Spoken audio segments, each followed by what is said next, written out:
دنیا بھر کے حیرت انگیز اور عجیب و غریب ٹوٹکے۔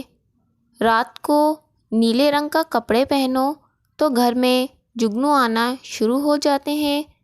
رات کو سفید رنگ کے کپڑے پہنو تو گھر میں آسیب آنا شروع ہو جاتے ہیں۔ صبح کو سرخ رنگ کے کپڑے پہنو تو گھر میں شہد کی مکھیاں آنا شروع ہو جاتی ہیں۔ شام کو پیلے رنگ کے کپڑے پہنو تو گھر میں مکھیاں زیادہ آتی ہیں۔ دوپہر کو سبز رنگ کے کپڑے پہنو تو گھر میں مکڑیاں زیادہ آتی ہیں۔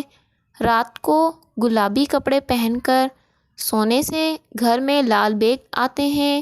گھر میں کالے کپڑے پہننے سے انسان کے بدن کی حرارت میں اضافہ ہو جاتا ہے۔ ہر وقت ٹائٹ کپڑے پہننے سے انسان کو قبض کی شکایت بہت جلدی پیش آتی ہے۔ جو انسان زیادہ کھلے کپڑے پہنتے ہیں ان کا پخانہ بھی سخت نہیں ہوتا، قبض کی شکایت کبھی نہیں ہوگی۔ آسمانی رنگ کے کپڑے پہننے سے گھر میں چوہے بھاگے چلے آتے ہیں۔ گھر میں بھورے رنگ کے کپڑے پہنو گے تو جسم پر خارش نہیں ہوگی۔ جامنی رنگ کے کپڑے پہننے سے جسم پر گرمی دانے نہیں نکلتے۔ گھر میں ہلکے سبز رنگ کے کپڑے پہننے سے گھر میں بھون نہیں آتے۔